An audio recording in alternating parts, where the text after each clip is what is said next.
Hi, I'm Alex McKiernan. And I'm Chloe Deagle, and we own Robinette Farms. We are located in Martell, Nebraska, and we grow microgreens and salad greens year-round, and we sell local produce and locally produced food products from our regional food system. So we're here in the microgreens house at Robinette Farms. We grow a wide variety of microgreens that we sell mostly between Lincoln and Omaha.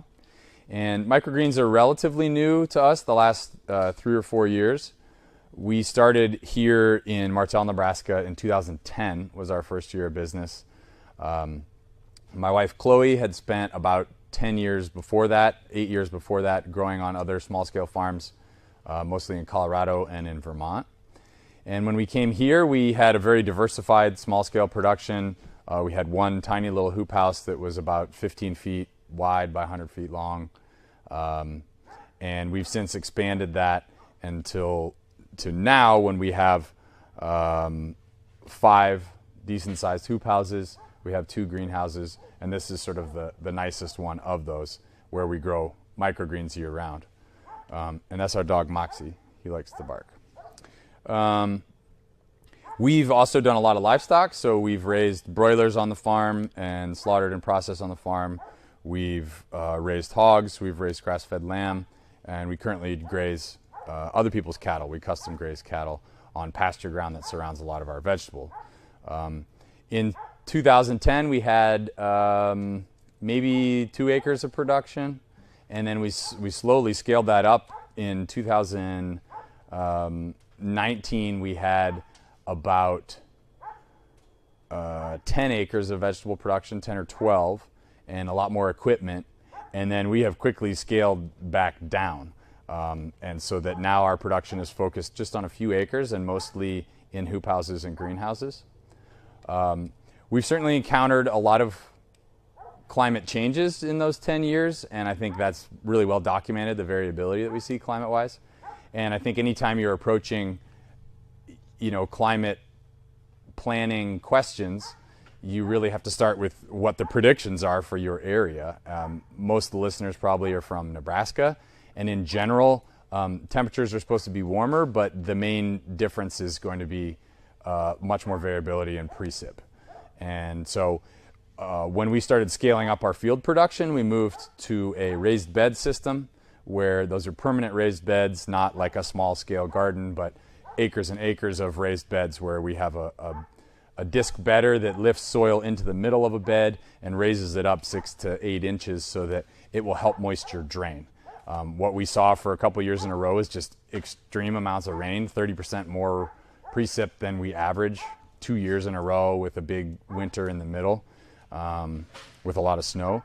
So that helped us just to get drainage. All of our hoop buildings, we started with really thoughtful drainage and dirt work to make sure that moisture could drain away from that building.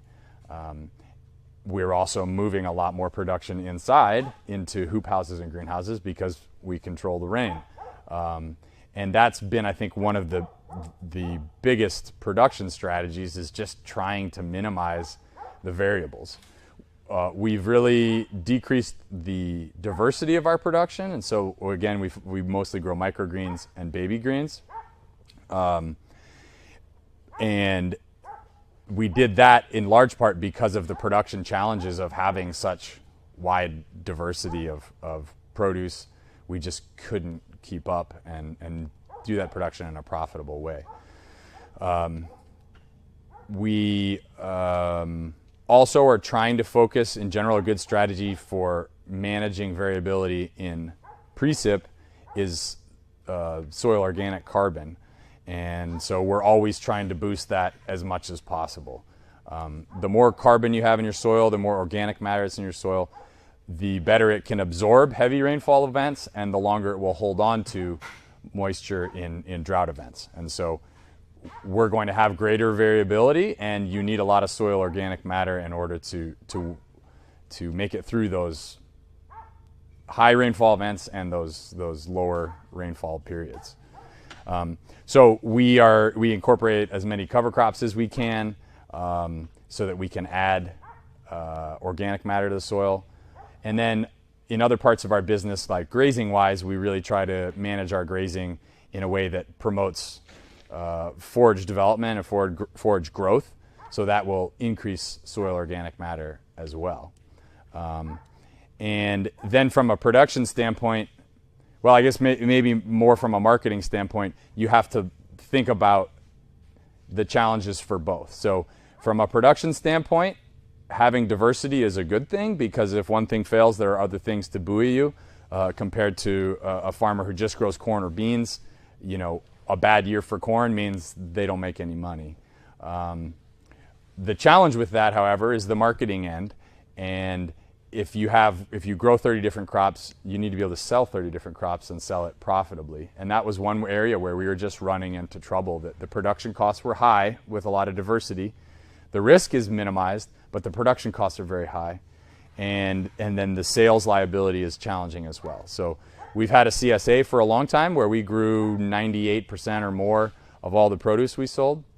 And in the last few years, we've changed our marketing strategy. Our production has focused more on the microgreens and the baby greens, and our marketing, we try to help sell other people's produce. So we no longer have a true CSA where we're growing all of the produce, but we're selling a lot of produce from other farmers in our area who are more interested in just focusing on production and doing less of the marketing work.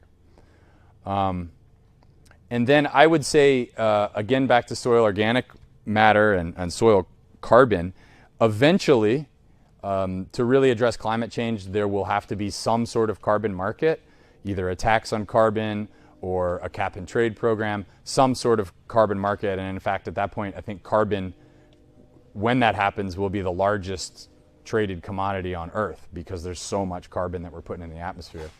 And so we've actually started a new business in southeastern Nebraska called Cheney Conservation, and that's focused only on grazing. We just, on a large scale, just managed grazing, where we're rotating through pastures, really trying to improve that pasture resource and that forage, and transition from being a livestock farmer to being a grass farmer is a sort of mentality shift that people will talk about. And if you focus on the grass, you'll also have high quality livestock.